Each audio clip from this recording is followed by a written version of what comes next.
Blog Talk Radio.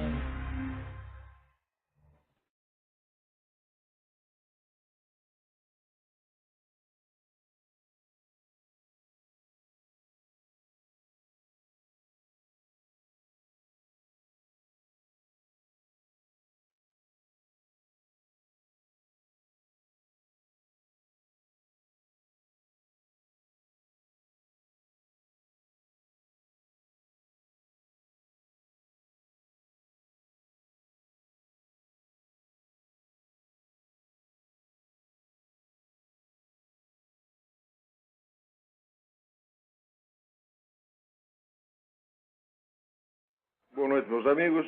Estamos aqui de volta. Como sempre, começamos o nosso programa invocando a Santíssima Virgem Maria, o Santo Padre Pio de Pietrelcina, para que roguem a Deus que nenhuma injustiça se cometa nesse programa. Queria lembrar aqui a vocês o nosso site, que nós começamos recentemente, www.seminariodefilosofia.org, onde todo mês serão descarregados alguns materiais, áudios, vídeos e apostilas dos cursos que eu dei nos últimos 20 anos. Também em breve começará nesse site de um curso online ao vivo de filosofia. É um curso sistemático que deve durar uns 5 anos. Isso será anunciado no site dentro de algum tempo. É um servicinho extra, não fazia parte do projeto original do site, mas decidimos fazer graças a uma sugestão recebida de um ouvinte leitor e membro do Seminário de Filosofia, que é o Bernardo Vieira Emerick, ao qual nós agradecemos muito. Muito bem. Eu acho que a notícia principal da semana é que esse negócio de que os Estados Unidos cancelaram o acordo de cooperação nuclear com a Rússia. Você vê que o negócio está ficando preto. Isso acontece na mesma semana em que a Marinha Russa está fazendo manobras junto com a Marinha Venezuelana, aí na América do Sul. Né? Primeiro que aquele pessoal que se apressou a dizer a Guerra Fria acabou, e aqui dizer a Guerra Fria acabou e nós ganhamos. Nem acabou e nem vocês ganharam, o negócio mal está começando. Né? Então, esse negócio de movimento revolucionário, é difícil você encontrar aqui na política americana alguém que entenda realmente do que se trata, né, o movimento revolucionário. No tempo daquilo que formalmente se chamava Guerra Fria, já não entendiam. Eles só compreendiam a ação comunista como, vamos dizer, uma extensão da União Soviética. Quando você via que tinha um movimento comunista em ligação aparente com a União Soviética, eles não ligavam.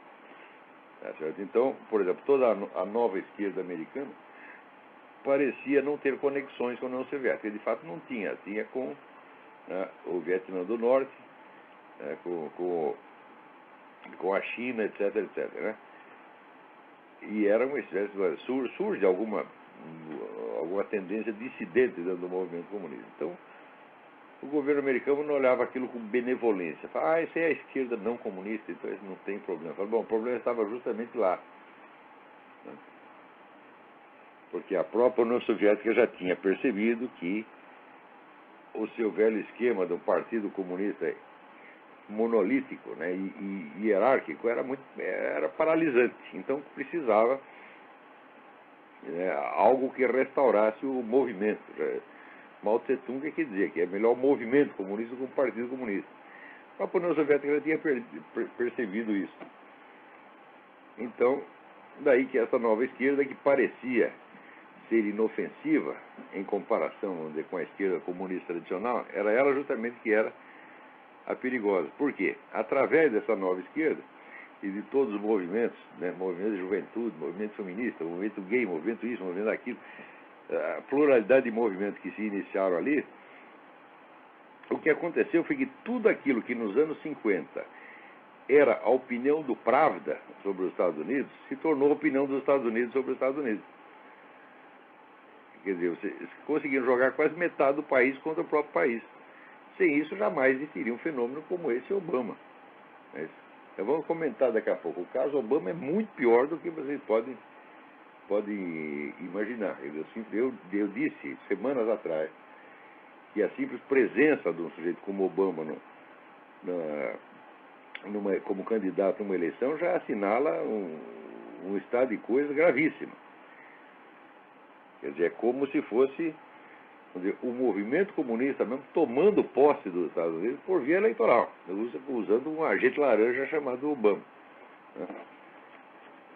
Então, mas isso tudo aconteceu não pela ação direta do Partido Comunista, mas da nova esquerda americana. E aqueles que advertiam na época contra a nova esquerda, o pessoal não queria ouvir, falaram, não, você é radical, você está exagerando, né? Nós temos que distinguir entre o que é a esquerda comunista e a esquerda democrática. Ao mesmo tempo, na América, em matéria de política latino-americana, né? Desde o governo Kennedy, os caras seguem aquela norma de que para você se opor à esquerda comunista, você tem que apoiar a esquerda democrática. A esquerda democrática é uma ala do próprio movimento comunista. Agora, por exemplo, pegar no Foro de São Paulo, tem lá desde as Farc, né, do MIR, até partidinhos inofensivos que se diz de esquerda democrática, mas é tudo a mesma coisa. Muito bem. Aqui eu recebi a carta da Gea Macedo perguntando assim, gostaria de alguma informação sobre Jeremy Scahill, autor do livro Blackwater, a ascensão do exército mercenário mais poderoso do mundo. Tenho alguns amigos que, embora se considerem direitistas, são muito influenciáveis por qualquer mídia e, portanto, anti-americanistas. Vivo tentando esclarecer pontos, só que eles agora estão lendo esse livro e parece que estão cheios de argumentos concretos para debater. Os argumentos são concretos, não é coisa nenhuma, já. Veja, esse negócio de que essa firma Blackwater, o exército mercenário mais poderoso do mundo, é só para quem não acompanhou o noticiário aqui, porque no começo da guerra, o que se dizia que os coitados dos empreiteiros da Blackwater estavam desprotegidos, estavam sendo, né, mortos que nem coelhos. E todo mundo protestava, toda a esquerda reclamando. Imagina, o governo americano coloca esses camaradas lá e não tem ninguém para proteger, os coitadinhos estão levando chumbo dos terroristas. De repente mudou a conversa, agora a Blackwater é o exército mercenário mais poderoso do mundo. Isso tudo é uma empulhação, pô. Agora, eu sei como é que é direitista brasileiro. Direitista brasileiro, assim, a coisa que ele mais quer na vida é ele mostrar para o comunista que ele é bonzinho, né? Ele ficar louco para poder concordar com o comunista em alguma coisa. Então, para ele mesmo poder dizer, olha, a melhor coisa que você pode dizer para o comunista é você trazer um sujeito não comunista que apoie ele em alguma coisa, que dá razão para ele em alguma coisa. Então você vai aparecer um monte de conservadores, liberais, né? Até generais de exército, né? Olha, eu não sou comunista, sempre fui da direita, mas você tem que reconhecer que... É assim, né? Isso é tudo um bando de boiola, né? Pera aí, já tem alguém na linha aí querendo falar. Quem é? Alô? Alô? Alô? Alô? Não estou ouvindo nada, então vou continuar aqui. Vocês, por favor, deem uma chegadinha no site do Farol da Democracia e leiam esse artigo do Alejandro Penha Esclusa, que se chama Dois Critérios, Dois Resultados. Ele conta que durante o governo Andrés Pastrana, na Colômbia, se considerava que a Colômbia se encontrava em guerra civil. Então eles reconheciam como se existissem dois partidos, o governo e a guerrilha, cada um com os seus direitos, argumentos, etc. Quer dizer, você reconhecia a existência do adversário legítimo. Tá certo? E o objetivo era, sobretudo, a paz, né?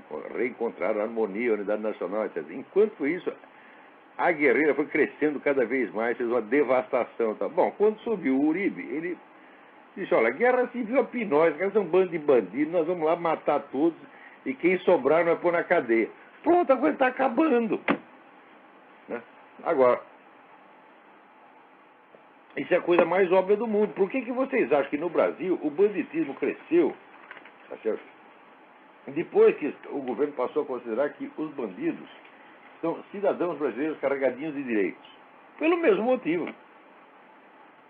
Mas isso é uma coisa tão óbvia, né, que não deveria ser preciso nem explicar, mas hoje precisa, né, explicar tudo. Olha, se você tem um inimigo armado e você deixa ele crescer e você alisa a cabeça dele, então, ele vai crescer, ele vai te matar, pô. Precisa ser muito esperto para entender uma coisa dessa.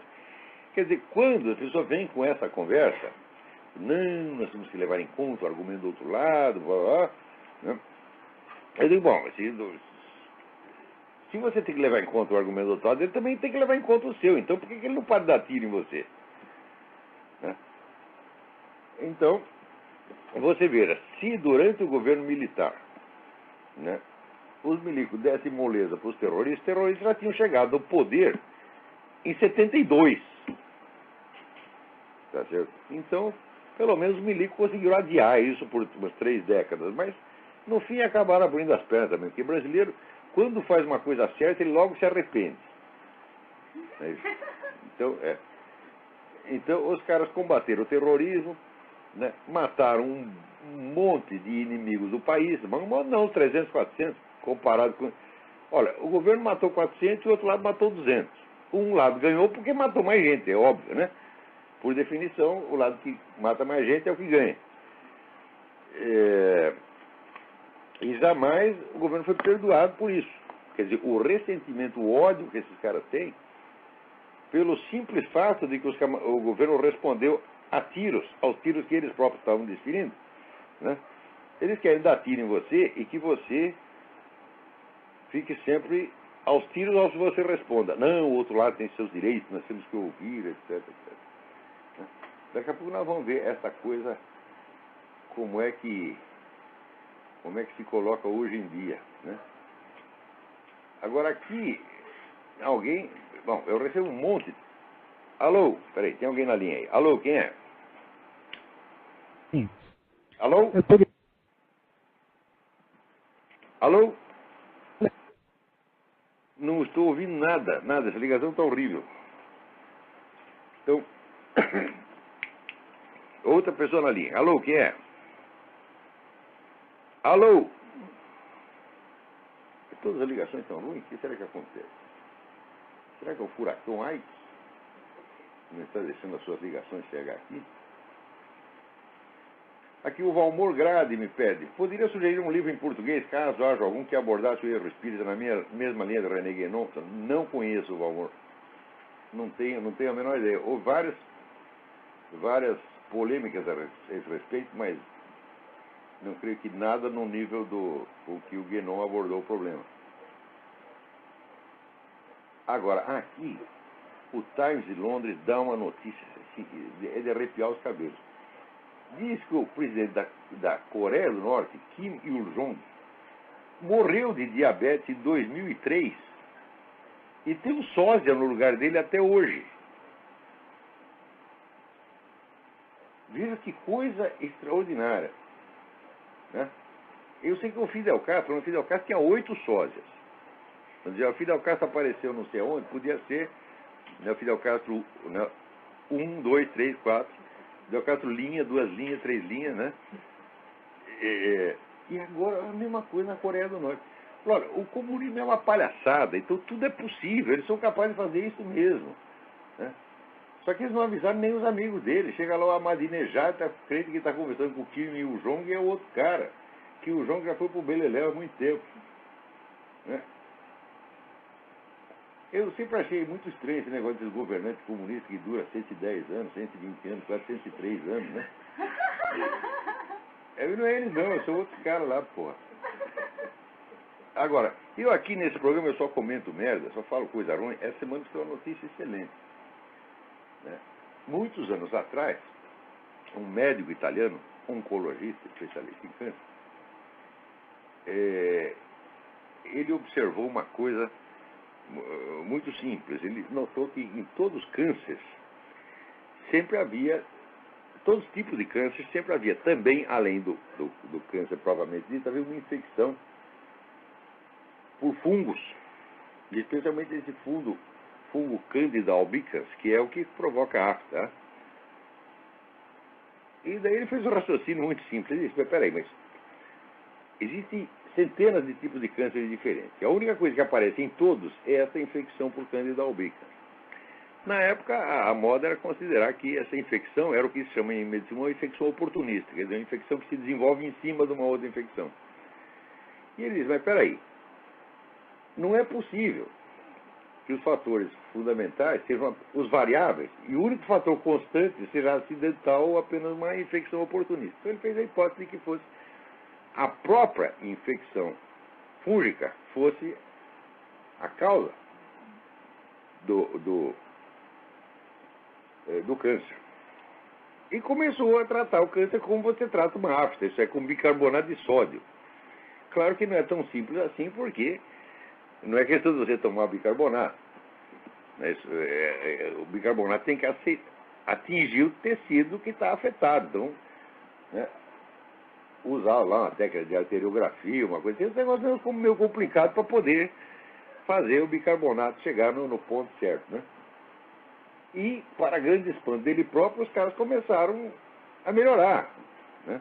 O câncer regredia e sumia, né? Ele ia lá fazer uma, 2, 3, 4 aplicações, depois mandava o paciente para casa, você continuava fazendo em casa.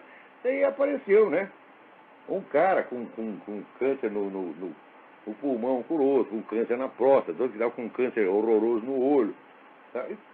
O negócio começou a espalhar. Bom, daí criou-se uma revolta contra o fulano e em 2003 cassaram o título de médico dele, né? Ele recorreu na justiça e foi um bafafá, foi uma série de... Né, até hoje já tem muita... Se você procurar na internet, já tem muita gente dessas associações médicas descendo o cacete nele, mas finalmente agora, né, aqui nos Estados Unidos, na 36ª reunião da Cancer Control Society, em Los Angeles, o sujeito apresentou lá os casos, levou os pacientes, mostrou as fotos, atestado, paciente antes e depois, né? Apareceu alguns pacientes dando testemunho. O cara acabou sendo aplaudido de pé na convenção. Então ele finalmente, né? Ele foi vindicated, como se diz aqui. Então vocês dêem uma olhada. O nome do médico é Tullio Simoncini. Tullio, Tullio, com 2 L, Simoncini, Simoncini. Deem uma olhada, porque esse negócio, eu acho que isso é uma grande esperança para a humanidade. Ninguém contestou essas curas até agora. Isso, inclusive, agora teve um paciente que estava com câncer na próstata, que tinha 3 semanas para viver, um americano, né? E não se conformou, né, estavam propondo aquelas tratamentos cirúrgicos que cortam metade de você, né? O sujeito arranca o lado esquerdo dele, sai só andando para o lado direito, né? E foi lá tratar com o Tullio Simoncini, e daí tá bom. Assim, a questão de semanas, o sujeito que estava morto tá saudável, né? E o cara ainda explicou, o próprio paciente explicou, e daí alguém me perguntou, mas o senhor é médico? Ele disse, eu não sou médico, mas eu sei ler livros e sei somar 2 mais 2. E o único médico que falou coisa com coisa, para mim, foi esse médico italiano, né? Então, vocês devem dar uma olhada lá. Me parece, tem um vídeo, né? Se vocês procurarem esta 36ª reunião anual, Annual Convention, Annual Cancer Convention, tem um vídeo da apresentação dele, vale a pena ver isso aqui, né? Mas me parece que é verdade, e é uma coisa terrível, porque você vê, os caras já tentaram tudo contra o câncer, tudo baseado nos fatores variáveis, nunca no fator constante. Né? Agora, o raciocínio dele é altamente aristotélico, fala, bom, se existe uma causa, né, e existem efeitos secundários, não é possível que a causa seja variável e o efeito secundário seja constante. Isso me parece que é um princípio metodológico óbvio, né? E você diz, mas como é que ninguém percebeu isso? Eu falo, mas tem tanta coisa que o pessoal não percebeu antes, meu Deus do céu. Olha, eu fui editor de revista médica durante muitos anos. O que eu li de besteira ali, né? Eu lembro que tinha, naquela época, um dos conselheiros da nossa revista era o então secretário da Saúde, Dr. Carlos da Silva Lacarne, né, que tinha escrito um livro com umas 900 páginas, chamado Doenças Iatrogênicas. Doenças iatrogênicas são doenças causadas pela prática médica. Por exemplo, aqui nos Estados Unidos mora 200 mil pessoas por ano só de infecção hospitalar. Os dados sobre iatrogenia são difíceis de você obter. É quase impossível você encontrar dados totais. Mas se você procurar né? Doença por doença você vai acabar achando. E naquela época o doutor Carlos Silva Lacaille dizia que 60% das doenças são causadas pela medicina, de modo que se você proibisse a prática médica, diminuiria a mortalidade, entendeu? Então, assim, médico você tem que, né, conferir aquilo onde ele todos... Olha, tem médico bom, claro, conheci médicos absolutamente geniais, doutor Carlos Armando Moura Oliveira, doutor Roberto de Barros, são médicos espetaculares, os mais as antigas que sabiam tudo. Mas olha assim, quando todos os médicos concordam em alguma coisa, é aí que você tem que começar a duvidar. Você pode confiar em médicos, para você confiar na classe médica, não, só se for louco. Né? Agora, veja que coisa, essa semana aconteceu uma série de acontecimentos, fatos significativos aí no mundo obâmico. Né? Primeiro aconteceu esse negócio que o Obama estava fazendo discurso e foi falar, minha fé cristã, e saiu minha fé islâmica, my Muslim faith, né? E daí o pessoal diz, não, mas isso foi apenas um lapsus linguae, né? O lapsus linguae pode ser um ato falho, freudiano. Mas eu sei que quase no mesmo dia que ele estava dizendo isso, né, lá estava o Ahmadinejad, né, dizendo, depois que o Obama foi eleito, assim que o Obama foi eleito, nós vamos tomar o poder no mundo. Né? Como que diz, o Obama é a nossa esperança. Muito bem. Na mesma semana, também aparece o Obama, vindo com relação aos terroristas islâmicos, a mesma conversa do André Pastrana, quando André Pastrana tinha falado com a Farc.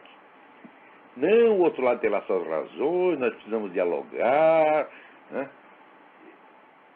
Ou seja, ele está querendo dar moleza para o Hamas e o Hezbollah. Né? Bom, pior ainda,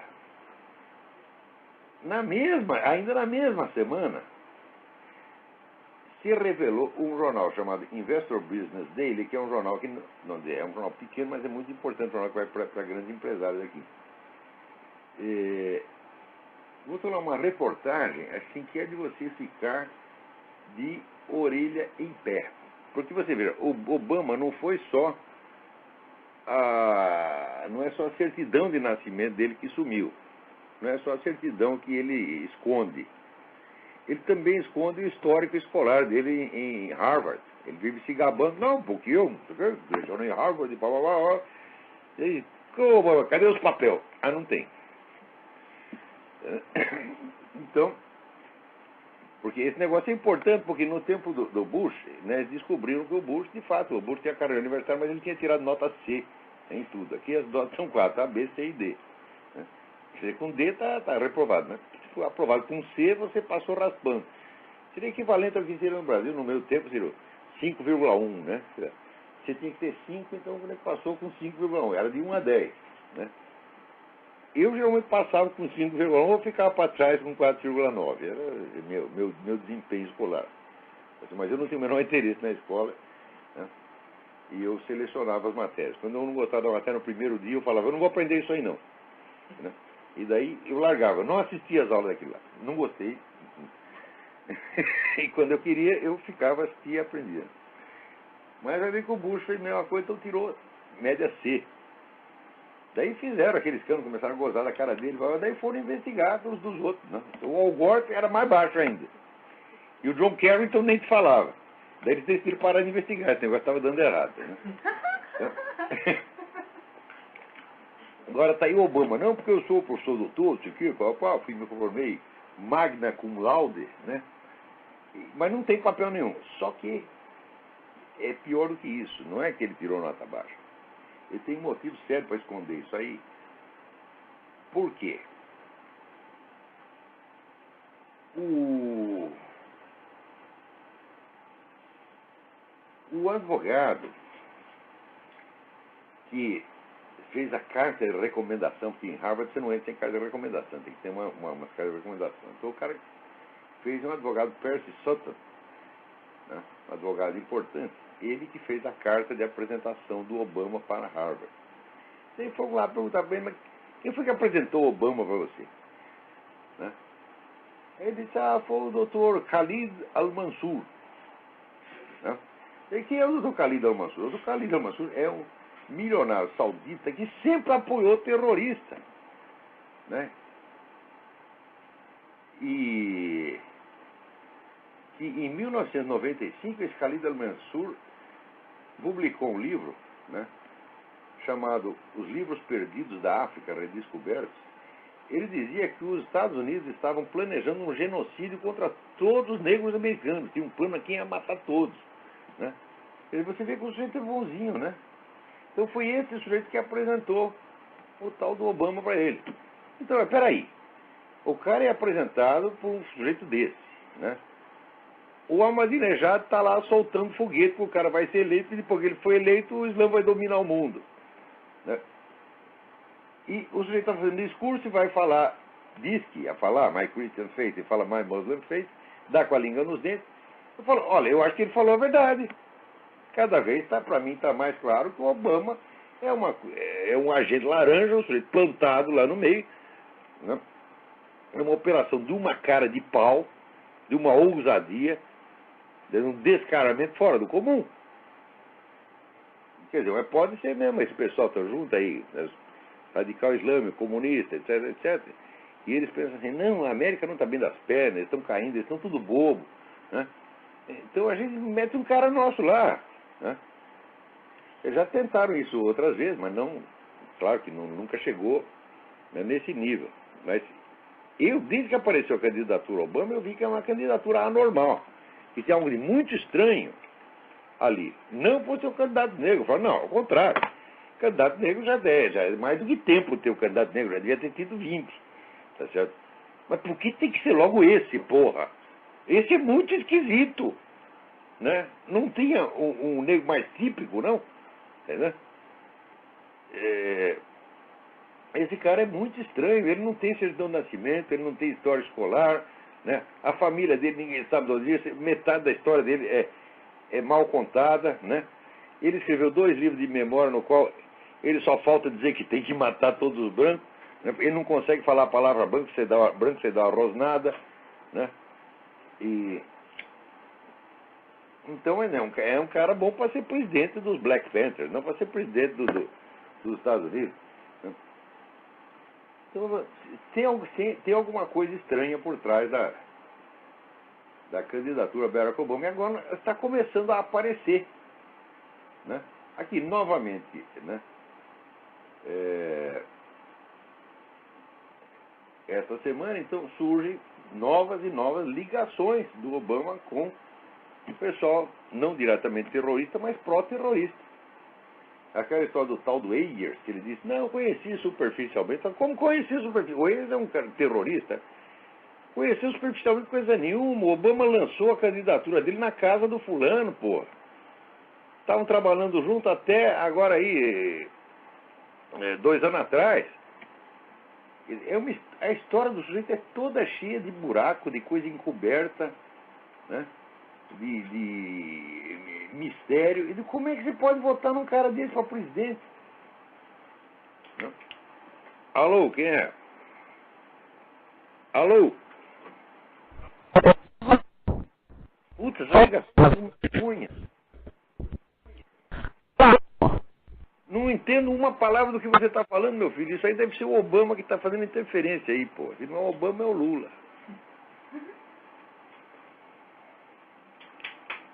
Alô? Alô? Mais uma ligação inaudível. É o furacão Ike. Então, é gozado, porque você vê aqui, o pessoal está... Né, aqui decidiram fazer a caveira da Sarah Palin. Só que quanto uma caveira faz, mais, né, a chapa republicana sobe nas preferências. Já está com uma diferença de quase 10%. Né? E o Obama, né, tão logo apareceu a Sarah Palin, você reagiu daquele jeito. Não, nós não nos deixaremos intimidar. Eu falei, mas quem é que está intimidando você? Simples fato, os fatos de que o outro lado tem um candidato não foi feito para intimidar você. Normalmente nas eleições, né, cada partido tem um candidato, né? Tem que ter 2 para fazer a eleição. É sempre o fato que preencheu a outra chapa, né? Não nos deixaremos intimidar, né? Então, a dona deu um velho e uma mulherzinha, né? E ele lá dizendo valentemente que não se deixará intimidar. No dia seguinte, prova que está intimidado, dando com a língua nos dentes, falando essa bobagem aí, né? E ao mesmo tempo, a grande mídia aqui, que é tudo obamista fanático, né, inventa, procura qualquer coisa para falar da Sarah Palin. Às vezes eles falam os negócios que é para dar a impressão que é ruim, mas quando você vai ver é bom. Então, para espalhar aquele negócio, não, né? Esse filho dela não é filho dela, né, o menino mongoloide, né? Não é filho dela, é filho da filha, e ela está disfarçando. Daí você, olha, a mãe que fizesse isso pela filha seria uma santa. A sua filha tem um filho mongoloide e você assume o filho de que é seu para defender a filha. Mas você não seria uma santa? Aí sim, todo mundo ia ter que votar nela. A história era falsa, mas de tanto querer falar mal, o cara acaba falando bem sem querer, né? E fica procurando aquele negócio, que nem disse Ann Coulter, né? Eles descobriram, agora tem, né? Em 1978 o cabeleireiro dela teve uma multa de trânsito, tá entendendo? Tem qualquer porrinha para falar contra a Sarah Palin. Mas o mais bonito é assim, o Obama dizendo, ela não tem experiência. Pô, a mulher ficou 4 anos na prefeitura, mais 2 no governo do estado, então 6 anos de cargo executivo. O Obama ficou 143 dias, tem 143 dias de Senado. O Obama é um sujeito que está usando fralda. Quer dizer, eu acabei de ser eleito para o Senado, fica lá 143 dias, né? Não dá nem 5 meses, de repente, vamos lançar você candidato a presidente da República. Falou, não, isso é indecente, você tem que procurar um cara mais experiente, eu não sou tão cara de pau assim, mas o Obama é. Alô, quem é? Alô? Alô? Olha, hoje eu vou desistir dessa ligação porque não se ouve nada, está muito ruim mesmo. Tem alguma coisa... Alô? Desliga aí, não vai dar. Está muito ruim, eu não escuto nada do que estão falando, se é que estão falando. Então, o Obama muito metido, né? Apesar de ser um cara totalmente inexperiente, lá aceitou. Falou, presidente dos Estados Unidos, aceito. Não tem um de presidente do mundo, né? Um de papa, né? Um de imperador do universo, uma coisa assim, né? Não, Obama, não tem, só tem de presidente americano. Tá bom, então eu fico presidente americano mesmo, né? E é muito, muito esquisito isso aí. Então, esse cara, né, que nunca dirigiu nada na vida e que não apresentou no Senado um projetinho de lei sobre alguma coisa que interessasse. Né? Peraí, vamos tentar atender mais um. Alô? Alô? Olavo, sou eu, a Celina. Oi, Celina. Tudo bem? Tudo bem? Eu vi o seu blog, parabéns. Muito obrigada. Olavo, eu fiquei muito interessada sobre esse caso da iatrogenia e eu cheguei meio atrasada. Será que você poderia repetir? Não sei se você deu o link do tal do Túlio. Olha, eu vou desligar aqui. Um grande abraço para você. Eu dei só o nome. Túlio, T-U-L-L-I-O, Simoncini, S-I-M-O-N-C-I-N-I. Você pode repetir, por favor? Não entendi. Bem, Túlio... Mas daí você procura isso, 36ª Annual Cancer Convention, Los Angeles. E daí lá tem um vídeo dele. E daí você vê que dentro daquele vídeo, a plateia ali se rendeu, todo mundo aplaudiu de pé o negócio. Quer dizer, esse cara já levou tomate, pedrada, pontapé na bunda, tudo. Perdeu o registro, pegou o registro de volta, foi um rolo jurídico de anos. Finalmente o homem venceu. Certo. Olavo, desculpa, a ligação está um pouco ruim. Será que você poderia repetir novamente o nome? É Túlio? Simoncini. Simoncini. S-I-M-O-N-C-I-N-I.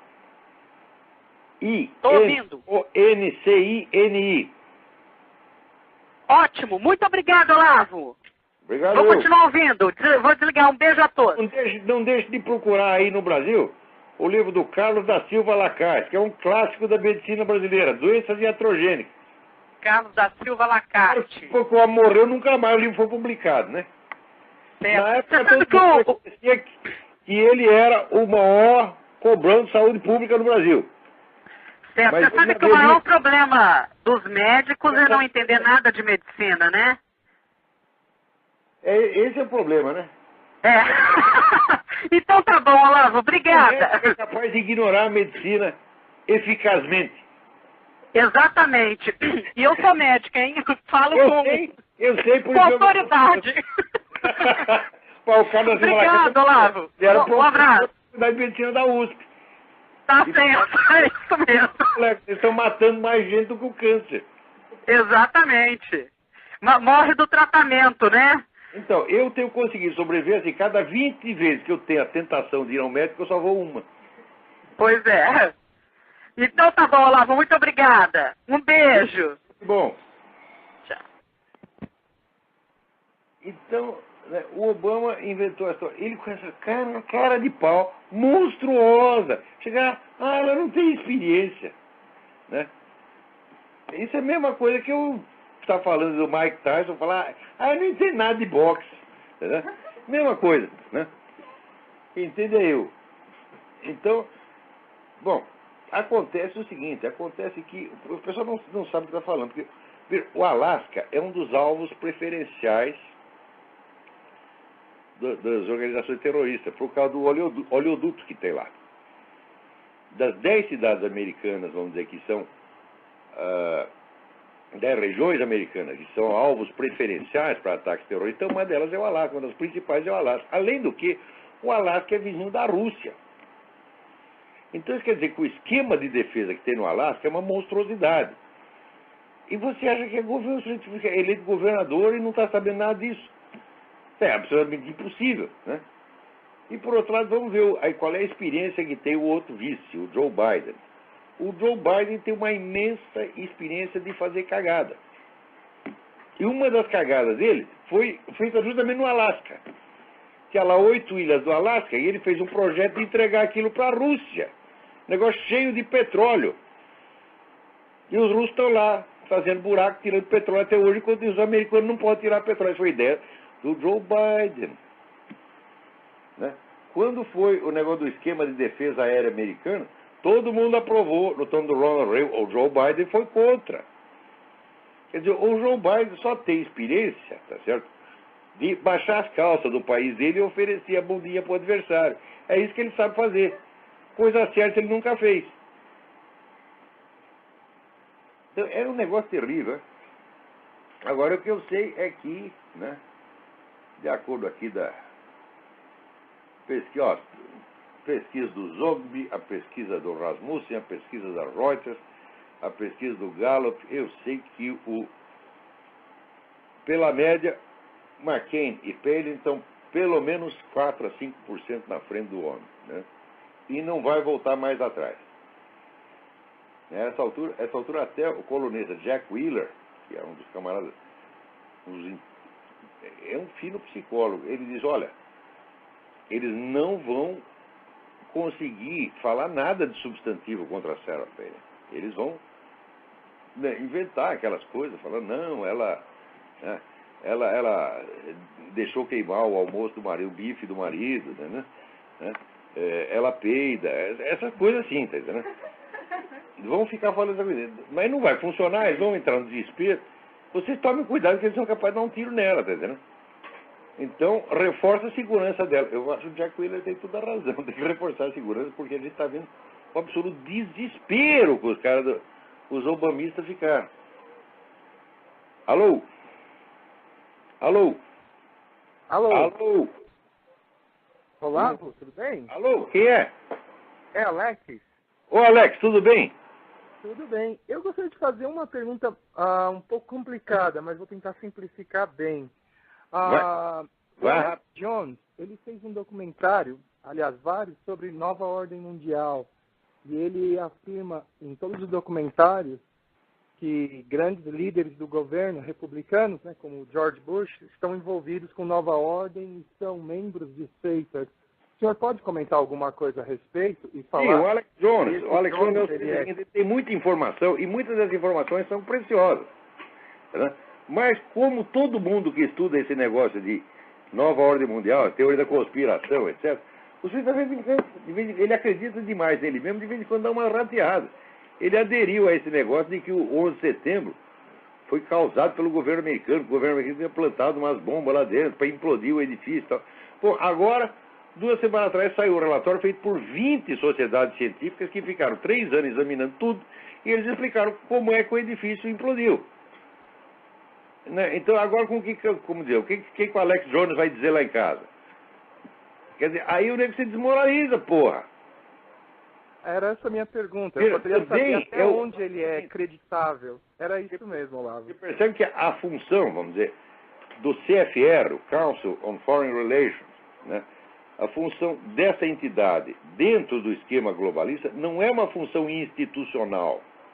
Não é o CFR enquanto instituição que está tentando corroer, vamos dizer, a soberania nacional americana para passar o poder para a ONU. Não é. O CFR tem todo tipo de gente lá. Acontece que tem o grupo dominante, que é o grupo dos Rockefeller, e esse aí é a força globalista. A gente fala o CFR por metonímia, você está entendendo? É a mesma coisa que, por exemplo, tem uma votação no Brasil e no Congresso brasileiro, e, vamos dizer, 51% dos deputados aprovam o aborto. Você diz o Congresso brasileiro aprovou o aborto. Não é o Congresso brasileiro. Foi 51% dele. CFR é a mesma coisa.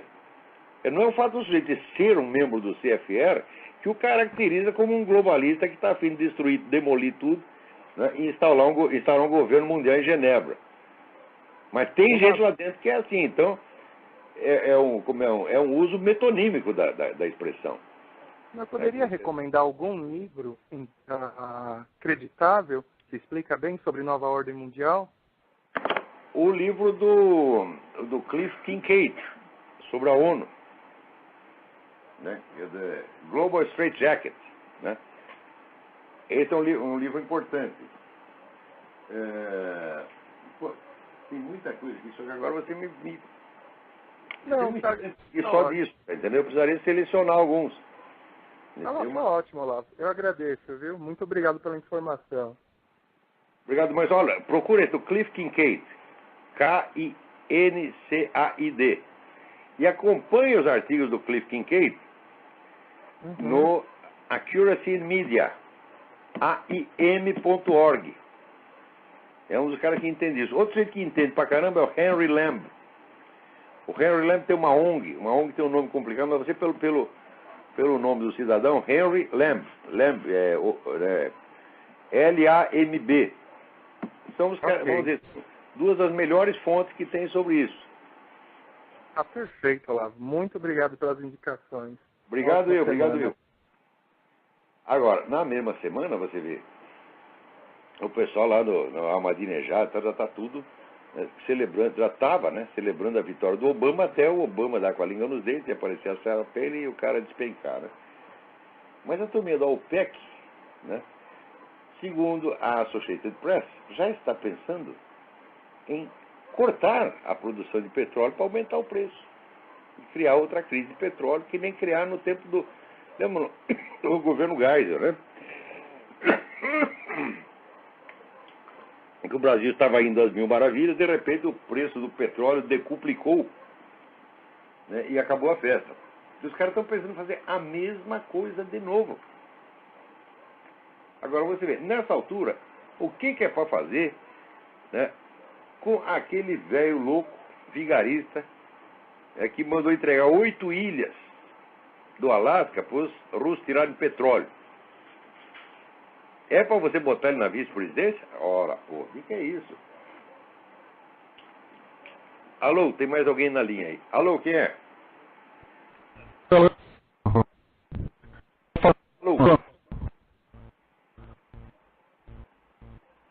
Não dá para ouvir. Corta essa, ficou muito ruim também, não estou ouvindo nada. Mas eu queria aqui contar um negócio para vocês, né? Vocês devem... Alô? Ligou, muito bem. Tá muito ruim, muito ruim. Então, essa semana eu tinha publicado aquele artigo Cadeia para ele, né? E daí o diretor da Hora do Povo ficou bravo, né? E quando ele ficou bravo, daí ele começa a me chamar de Olavinho, né? Então, Eu disse, claro, Carlos Lopes, pode parar com essa viadagem aí, né? E o Olavinho, né? Essa intimidade aí, né? Já vem, só porque eu mandei botar você na cadeia, você já quer sentar no meu colo e fica chamando de Olavinho, ó, pô, o que é isso? Daí botei lá um aviso, né? Um ardor anal que ele sentiu de repente, o havia enternecido e ele chegava a ser todo dengoso, agora chamado de Olavinho, né? Mas, a essa altura, ele deve estar bravo, porque ele diz, não, ele só me xingou, né? Ele não respondeu aos meus argumentos, porque de fato ele botou lá o argumento. Ele não fala nada de mal de mim, ele só fala mal do Malcolm Muggeridge, né, que era o correspondente do Guardian, né, que foi o cara que denunciou ao mundo, né, o genocídio ucraniano. Genocídio ou democídio, como queiram chamá-lo, né? Que não tem caráter étnico, chama-se democídio, quer dizer, a liquidação de uma população, mas não por motivo étnico, pode ser por um motivo político. Né? É o que, como diria Groucho Marx, não melhora em nada a sua situação, né? Fui lá, matei 8 milhões de pessoas, mas não sou genocida, porque não era étnico, os caras eram de várias raças diferentes, bela merda. Nesse sentido, nem o Hitler era genocida, porque ali dentro do campo de concentração tinha de tudo. Tinha judeu, tinha católico, tinha polonês, comunista, tinha tudo, né? Então o Hitler podia dizer, eu também não sou genocida, né? Como diz, não discriminei ninguém, matei todo mundo. Esse é belo argumento, puta merda. Né? E foi o argumento do parlamento russo que protestou, dizendo, não, né? Nós não somos genocidas, nós ali na Ucrânia nós matamos 8 milhões de cidadãos soviéticos. Não, eu só matei gente da minha família. Puta vida. Então, bom, daí o Carlos Lopes fica ali bravo com o Malcolm Muggeridge e acusa o Malcolm Muggeridge de ser agente secreto britânico. Eu digo, olha, você ser agente secreto britânico ou ser agente secreto da CIA não depõe em nada contra o que você fala, porque isso aqui, Estados Unidos e Inglaterra são democracias, quer dizer, você trabalha no serviço secreto o tempo que você quiser. Quando você está com o saco cheio, você pede demissão, sai dali, vai no primeiro jornal da esquina e mete a boca no trombone contra aquilo. Não é a mesma coisa que ser agente da KGB, ou Carlos Lopes. Então, eu não sei se o Muggeridge foi agente de serviço secreto britânico, mas isso não suja em nada o que ele disse. Agora, o mais bonito é que ele alega contra o depoimento do Muggeridge o testemunho de quem? Do Walter Duranty, que era o sujeito correspondente do New York Times, na época, que fez uma reportagem dizendo que tudo na Ucrânia estava maravilhoso, as crianças estavam tudo rechonchudas, né? Comendo a dar com pauta, né? E que é o jornalista mais desmoralizado da história universal. Todo mundo sabe que o Duranty era mentiroso compulsivo. E ali aconteceu que o Muggeridge publicou a coisa dizendo o seguinte: nós dois estávamos na Ucrânia e nós dois vimos, né? Com o tempo, o número de documentos e depoimentos que aconteciam ali e, sobretudo, a comparação dos censos, que eu mostrei que o Carlos Lopes estava mentindo, porque ele fala os censos e não cita nenhum. Daí eu fui lá no livro Negro Comunismo, nos páginas 185 da primeira edição, está lá citado os censos com fontes soviéticas, né, e diz exatamente o contrário, quer dizer, a população estava diminuindo, não estava crescendo, como diz o Carlos Lopes. Então agora ficou brabo e apela à autoridade do Walter Duranty. Digo, mas o que é isto, porra? Né? Mas eu achei que era nem o caso de discutir, eu só assinalei essa súbita paixão do seu Carlos Lopes pela minha pessoa. Que comunista é assim, você bate neles, logo começa com viadagem para cima de você. Agora, esse negócio do Carlos Lopes não é coincidência. Por quê? Na Rússia, tem uma orientação nova do governo russo que é para restaurar a imagem de Stalin. Por quê? Porque o Putin quer ser o novo Stalin, então tem que restaurar a imagem do antecessor. Né? E imediatamente, esses pau-mandar deles, esse Carlos Lopes, Quartinho de Moraes, imediatamente começa a aparecer, como se fosse do nada, artigos a favor de Stalin. Quer dizer, isso não é uma questão de opinião do seu Quartinho de Moraes, opinião do seu Carlos Lopes. Não, isso é orientação direta, de lá da cúpula, é o Comitê Central que decidiu. E a putada tudo diz amém. Né? O que quer que eles mandem escrever, ele escreve. Olha, escreve aí que 2 mais 2 dá 5,5. Todo mundo, 5,5, 5,5, 5,5. Né? E aí não para, né? Agora, um outro aqui, o Edson Mauro, né, me manda um comentário feito pela Miriam Leitão sobre as eleições americanas, né? É claro, no Brasil todo mundo, até os que se dizem direitistas, eles são loucos pelo Partido Democrata. Você vê, o partido PFL não virou DEM para se inspirar no modelo do Partido Democrata, que é o partido do Fidel Castro, o partido do Ahmadinejad, o partido do Hugo Chávez. Isso é a direita brasileira. Puta merda, né? Daí a Mira Leitão escreve que no outro partido é tudo racista, que o Partido Democrata é o partido da democracia racial. Essa idiota não sabe nem que a turma do Ku Klux Klan era do Partido Democrata. Ela não sabe nem que Abraham Lincoln era do Partido Republicano. Ô Mira Leitão, vai estudar, mulher, porra. Que é isso, né?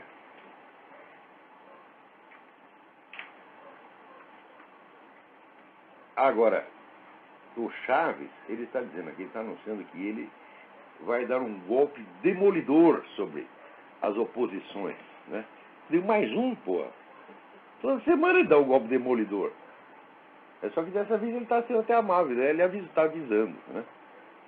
Então vocês tomem cuidado aí, cuidado com o Chaves que vem encrenca. Então, saiu aqui, olha, são um artigo sobre o negócio do stalinismo, saiu no Economist. Né? Quem escreve sobre isso, procura na revista Economist, tem um artigo de um russo chamado Arkady Ostrovsky. Né? Ele é o correspondente do Economist em Moscou. Então está lá no Economist desta semana. Né? O ressurgimento do stalinismo na Rússia, que não é uma coisa de hoje, que já vem de bastante tempo atrás. No Brasil, o primeiro sintoma foi um artigo de quem? Do nosso já velho conhecido Quarquinho de Moraes. Né, que diz, não, os caras estão aí, ficam falando mal do Stalin, coitadinho, ele não fez mal a ninguém. Né? E agora veio o Carlos Lopes também. Agora tem aqui uma notícia péssima, porra. Né? Saiu na Folha de São Paulo. Diz que o Otto Reich, que foi assessor do Bush para a América Latina, também será assessor do McCain. E ele diz que a América Latina não é considerada uma região prioritária. Eu digo, não é prioritária, mano. Só tem a Marinha Russa, né? Tem uns foguetes do Hezbollah, do Hamas, tá entendendo? Só tem isso, não tem problema nenhum, tá entendendo? Quer dizer, eles também adoram sentar em cima de uma bomba, tá entendendo? E ficar dizendo, não, senta que o leão é manso, tá entendendo? É assim que começa, eu vi isso no Brasil, tá entendendo? Todo mundo diz, não, isso tudo já acabou, não tem mais nada. O pessoal montando lá o Foro de São Paulo, que é a maior organização política que já existiu em toda a história do continente, e todo mundo fala, não, a esquerda está acabada, né? Nós agora que somos gostosos, estamos enchendo o cu de dinheiro, tá entendendo? Puta vida. Tem cara que julga, né, a situação, o movimento da história, pela conta bancária dele. Se a conta bancária dele está aumentando, então o mundo está, né, e no caminho da salvação. Quando entra o saldo vermelho, o mundo está na catástrofe. Ai. Gente, e o nosso programa aqui já está. Peraí. Tem uma cartinha interessante aqui.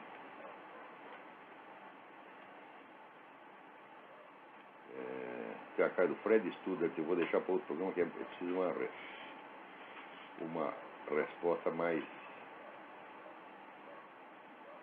complicada. Agora, aqui o Marcos Ludwig, ele traduziu vários trechos aqui do livro, eu falei para vocês do livro do Peter Schweitzer, Makers and Takers, ou seja, gente que faz, gente que toma, né? Tem uma pesquisa sobre a conduta, né, dos esquerdistas e conservadores.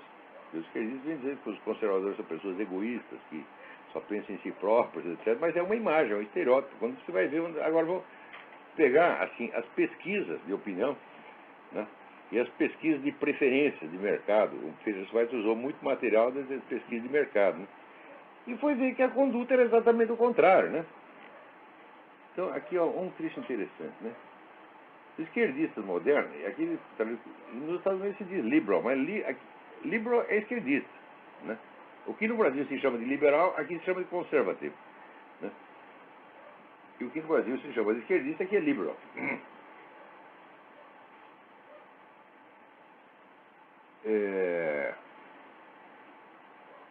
Vamos ver.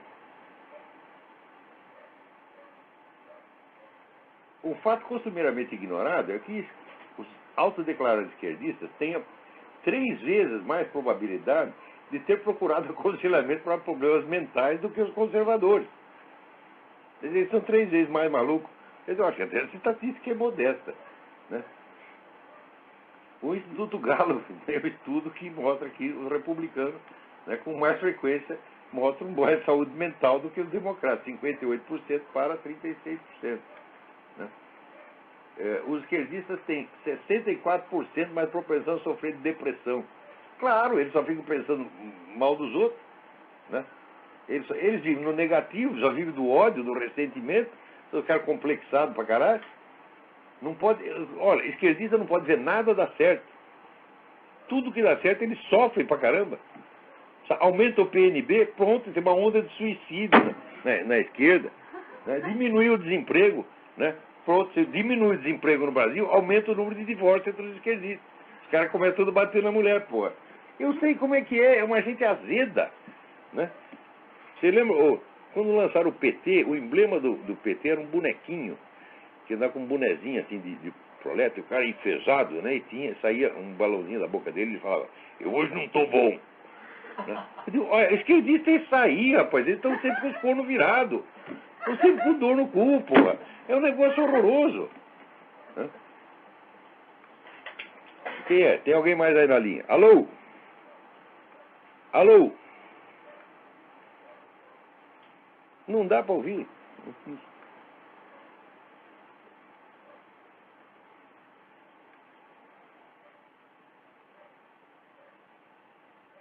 E olha aqui, General Social Survey, é uma pesquisa feita pelo governo. Quando perguntaram se tinha alguma vez problema de saúde mental, 30% dos esquerdistas disseram sim. E só 5% dos conservadores. Então os caras dizem, não, mas isso aí é porque os esquerdistas são mais sinceros ao responder as perguntas. Só que também tem pesquisa sobre isso. Os esquerdistas mentem muito mais nas pesquisas do que os conservadores.